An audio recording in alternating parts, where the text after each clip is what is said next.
Covishield వేసుకున్న వాళ్ళకి side effects వస్తున్నాయా? హార్ట్ అటాక్లు రావడానికి ఇదే కారణమా?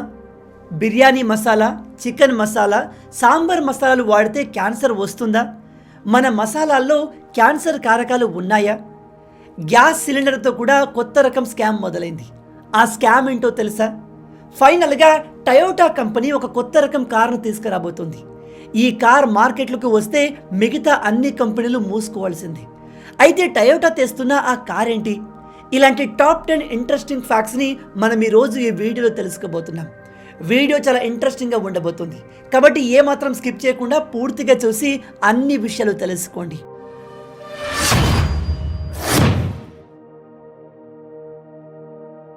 కరోనా విజృంభిస్తున్న సమయంలో వ్యాక్సిన్ కోసం ప్రజల యుద్ధం మొదలైంది.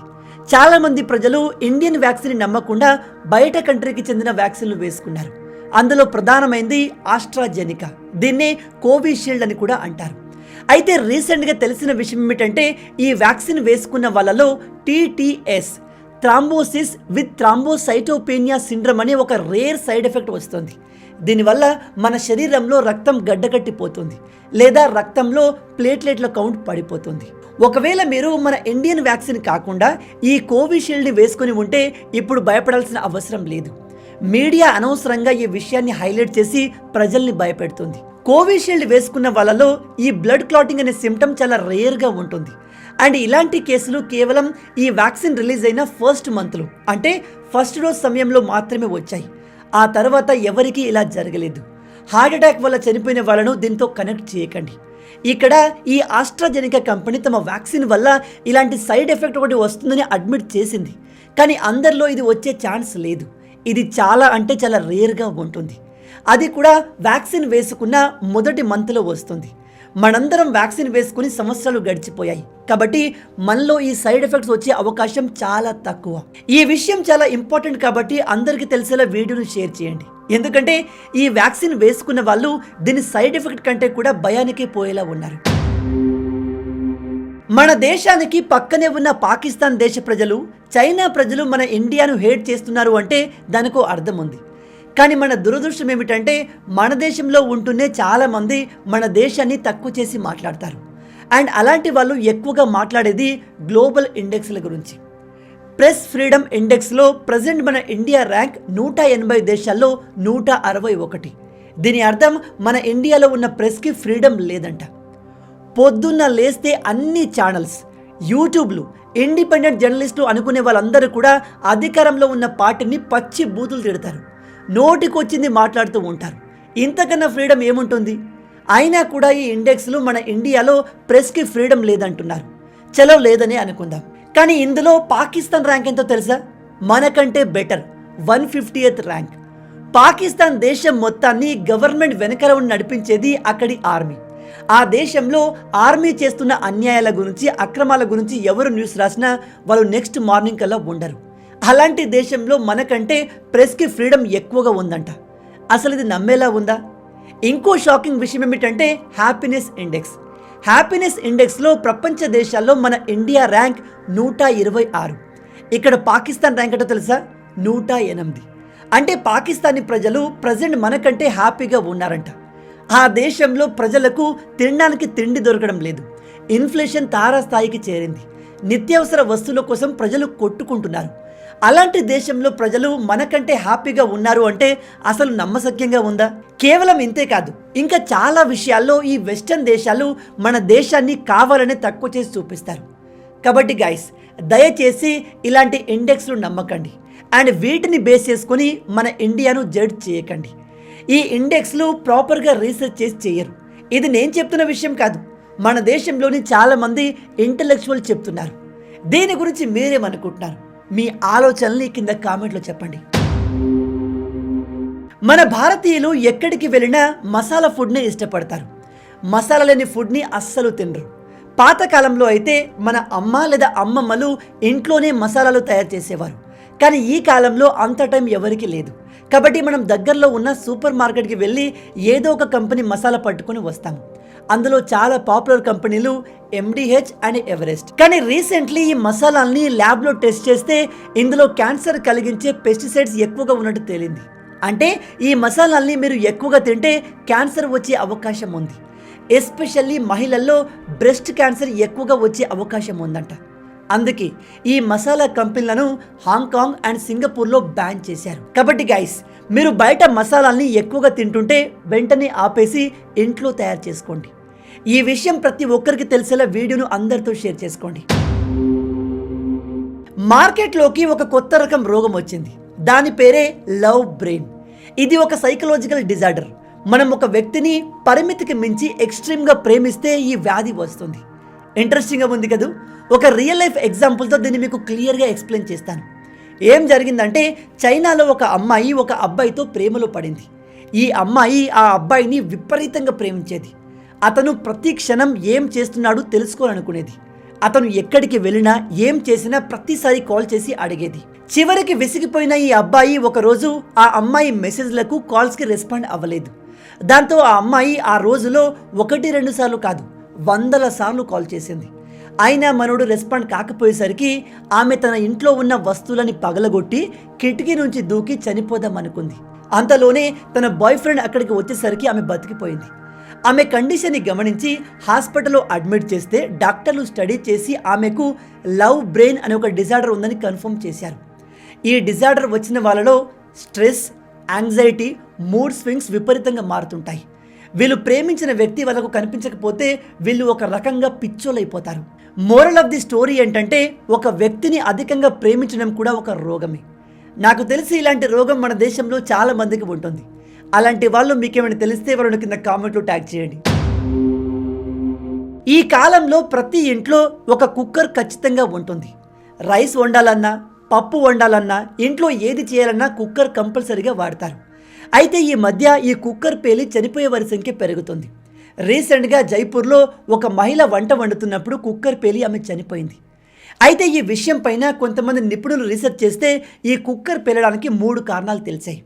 ఒకటి, ఆ కుక్కర్లో ఉండే రబ్బర్ డ్యామేజ్ కాకుండా చూసుకోండి. ఒకవేళ డ్యామేజ్ అయి ఉంటే దాన్ని వెంటనే మార్చేయండి. నెంబర్ 2, మీరు కుక్కర్లో ఏదైనా వండుతున్నప్పుడు సరిపడా వాటర్ని తప్పకుండా పోయండి. వాటర్ తక్కువగా ఉన్నా ఆ కుక్కర్ పేలుతుంది. నెంబర్ 3, కుక్కర్కి ఉన్న విజిల్ని ఎప్పటికప్పుడు క్లీన్ చేయండి. అందులో ఏదైనా గింజలు ఇరుక్కున్నా లేదా అది క్లీన్గా లేకున్నా కుక్కర్ పేలుతుంది. అలాగే మీరు ఏదైనా కుక్కర్ని కొనేటప్పుడు ISI మార్కున్న కుక్కర్ని మాత్రమే కొనండి. అండ్ ఖచ్చితంగా గ్యారంటీ ఉన్న కుక్కర్నే కొనండి. మళ్ళీ చెప్తున్నాను, వారంటీ కాదు, గ్యారంటీ. అయినా కూడా దురదృష్టవశాత్తు మీ ఇంట్లో కుక్కర్ పేలితే ఇదిగో ఇక్కడ కనిపిస్తున్న నంబర్కి కాల్ చేయండి.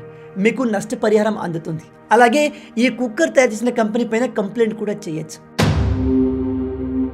ఈ విషయం చాలా ఇంపార్టెంట్, జాగ్రత్తగా వినండి. చిన్న పిల్లలకు ఇలాంటి బెలూన్స్ అంటే చాలా ఇష్టం. వాళ్ళు వాటితో ఆడుకోవడానికి ట్రై చేస్తూ ఉంటారు. మనం కూడా బెలూన్తో ఏమవుతుందిలే, చాలా తేలిగ్గా ఉంటుంది కదా అని పిల్లలకు ఇచ్చేస్తాము. కానీ గైస్, మీరు చెప్తే నమ్మరు, ఇలాంటి బెలూన్స్ కారణంగా చాలామంది పిల్లలు చనిపోయారు. ఎలా అంటే, ఒక పిల్లోడు ఈ బెలూన్తో ఆడుకుంటూ దాని మూతిని విప్పేశాడు. దాంతో దాని నుంచి గాలి వేగంగా బయటకు వచ్చి ఆ బెలూన్ ఆ అబ్బాయి గొంతులో ఇరుక్కుంది. దాంతో ఊపిరాడక ఆ అబ్బాయి చనిపోయాడు. ఇలాంటివి 1-2 కేసెస్ కాదు, చాలా మంది పిల్లలు తమ ప్రాణాలు కోల్పోయారు. ఇలా జరిగే ఛాన్సెస్ చాలా తక్కువగా ఉంటాయి, కాకపోతే ఛాన్సెస్ మాత్రం ఉంటాయి. కాబట్టి పిల్లలకు ఇలాంటి బెలూన్స్ని ఇవ్వకండి. ఒకవేళ మీరు ఇవ్వాలి అనుకుంటే ఆ సమయంలో మీరు మీ పిల్లలతోనే ఉండండి. స్కామ్ చేసే వాళ్ళు ఈ మధ్య గ్యాస్ సిలిండర్లను కూడా వదలట్లేదు. రీసెంట్గా చాలామంది కస్టమర్లు వాళ్ళు ఆర్డర్ చేసుకున్న గ్యాస్ సిలిండర్లో తక్కువ గ్యాస్ వస్తున్నట్టుగా కంప్లైంట్ చేశారు. దాంతో ఒక టీం దీనిపైన ఇన్వెస్టిగేట్ చేస్తే తెలిసిందేమిటంటే, ఈ సిలిండర్లు డెలివరీ చేసే వాళ్ళే మధ్యలో గ్యాస్ని దొంగలిస్తున్నారు. ఇప్పుడు మీలో కొంతమంది అంటారు, అలా ఎలా చేస్తారు బ్రో, దానిపైన సీల్ ఉంటుంది కదా అని.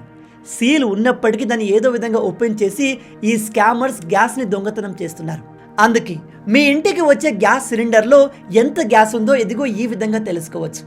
మీరు చేయాల్సిందల్లా మీ ఇంటికి కొత్త సిలిండర్ డెలివరీ కాగానే ఒక క్లాత్ని తీసుకొని దాన్ని వాటర్లో ముంచి ఈ విధంగా సిలిండర్ పైన పెట్టి తీసేయండి. సిలిండర్ ఎక్కడి వరకైతే నిండి ఉందో అక్కడ నీరు వెంటనే ఆవిరి కాదు, ఖాళీ ఉన్న దగ్గర నీరు ఆవిరై ఈ విధంగా డిఫరెన్స్ క్రియేట్ అవుతుంది. ఈ విధంగా మీరు మీ సిలిండర్లో ఎంత గ్యాస్ ఉందో తెలుసుకోవచ్చు. ఇలా కాకుండా మీరు మీ సిలిండర్ యొక్క వెయిట్ చూసి కూడా తెలుసుకోవచ్చు. ఫుల్లుగా నిండి ఉన్న సిలిండర్ యొక్క వెయిట్ దాదాపు 29.5 kg వరకు ఉంటుంది. అంతకన్నా తక్కువగా ఉంటే మీ గ్యాస్ని ఎవరో దొంగిలించినట్టు. పెట్రోల్ పంప్లో జరిగే మోసాల గురించి నేను ఇంతకు ముందు చాలా వీడియోస్ చేశాను. అయితే రీసెంట్గా నాతోనే ఒక స్కామ్ జరిగేది. విషయం ఏమిటంటే, నేను బైక్ తీసుకొని పెట్రోల్ బంక్కి వెళ్ళాను. అక్కడ 2 వ్యక్తులు ఉన్నారు. నాకన్నా ముందు వచ్చిన వ్యక్తి 200 రూపాయల పెట్రోల్ వేయించుకొని వెళ్ళిపోయాడు. నేను ట్యాంక్ ఫుల్ చేయమని చెప్పాను. అయితే పెట్రోల్ పోసే వ్యక్తి ఆ పెట్రోల్ నాజిల్ పట్టుకొని రీడింగ్ని 0 చేసినట్టుగా యాక్ట్ చేశాడు, కానీ 0 చేయలేదు. ఆ విషయాన్ని నేను గమనించకూడదని చెప్పి ఇంకో వ్యక్తి నా బైక్ గురించి కావాలనే కొన్ని క్వశ్చన్స్ అడుగుతున్నాడు. మీ బైక్ బాగుందండి, మీరు బాగా మెయింటైన్ చేస్తున్నారు అని. నాకు పెట్రోల్ బంకుల్లో ఇలా చేస్తారు అని ముందే తెలుసు. కాబట్టి నేను వెంటనే ఆ విషయాన్ని రియలైజ్ అయ్యి, మనం తర్వాత మాట్లాడుకుందాం, ముందు రీడింగ్ని 0 చేసి పెట్రోల్ పోయడం స్టార్ట్ చేయమని చెప్పాను. లేదా వాళ్ళు రీడింగ్ 0 చేయకుండా నా ముందు వ్యక్తి 200 రూపాయల పెట్రోల్ వేయించుకున్నాడు కాబట్టి రీడింగ్ అక్కడి నుంచి స్టార్ట్ చేసి నా బండి ట్యాంక్ ఫుల్ చేసేవాళ్ళు. దాంతో నాకు 200 లాస్ అయ్యేది. ఇలాంటి మోసం ప్రతిరోజు చాలా పెట్రోల్ బంకుల్లో జరుగుతుంది. కాబట్టి జాగ్రత్తగా ఉండండి. మీరు పెట్రోల్ పోయించుకునేటప్పుడు ఎవరు మాట్లాడించినా దాన్ని ఇగ్నోర్ చేసి ముందు రీడింగ్ని చూడండి. ఇలాంటి స్కామ్ మీతో ఎప్పుడైనా జరిగిందా? జరిగితే ఏ బంక్లో జరిగిందో లొకేషన్ కింద కామెంట్లో చెప్పండి. దాంతో మిగతా వాళ్ళు అక్కడికి వెళ్ళినప్పుడు జాగ్రత్త పడతారు. నేను ఇప్పుడు చెప్పబోయే 4 టోల్ ఫ్రీ నెంబర్లను ఖచ్చితంగా గుర్తుపెట్టుకోండి. ఇవి మీకు చాలా ఉపయోగపడతాయి. నెంబర్ 1, ఎవరైనా మీతో ఫోన్లో రూడ్గా మాట్లాడినా లేదా సోషల్ మీడియాలో మిమ్మల్ని అబ్యూస్ చేసినా వెంటనే 1930కి కాల్ చేయండి. ఇది cyber crime help line number. Number 2, ఏదైనా షాపింగ్ మాల్లో లేదా ఏదైనా సూపర్ మార్కెట్లో చిన్న షాప్లో అయినా సరే ఓనర్ మీతో గొడవ పడినా, వాళ్ళు చీటింగ్ చేస్తున్నట్టుగా మీకు అనిపించినా వెంటనే 1915కి కాల్ చేయండి. ఇది కన్స్యూమర్ హెల్ప్ లైన్ నంబర్. ఇక్కడ మీరు వాళ్ళపైన కంప్లైంట్ చేయొచ్చు. నెంబర్ 3, ఎవరైనా గవర్నమెంట్ ఉద్యోగి లంచం అడిగితే వెంటనే 1064కి కాల్ చేసి కంప్లైంట్ చేయండి. ఇక చివరిగా నెంబర్ 4, 1073. ఇది రోడ్ ఎమర్జెన్సీ నంబర్.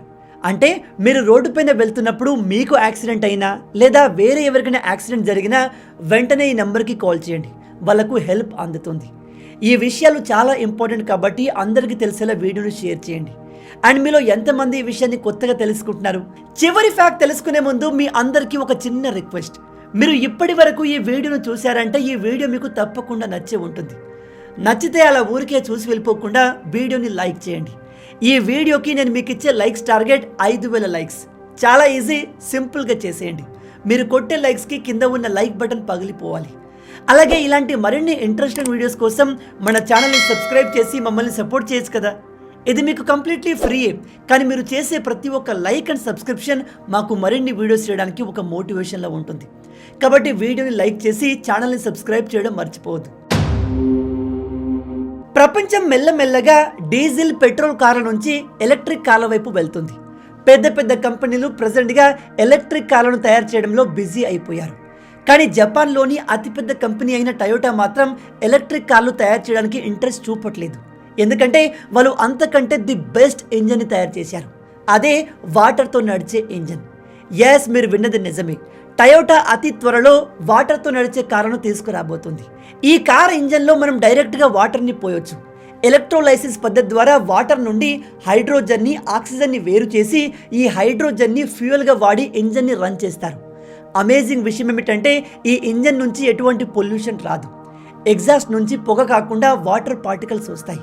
కాబట్టి ఈ కార్లతో 0 పొల్యూషన్ ఉంటుంది. అయితే ఈ ఇంజన్ ప్రెజెంట్లీ ప్రోటోటైప్ దశలో ఉందని టయోటా చెప్తుంది.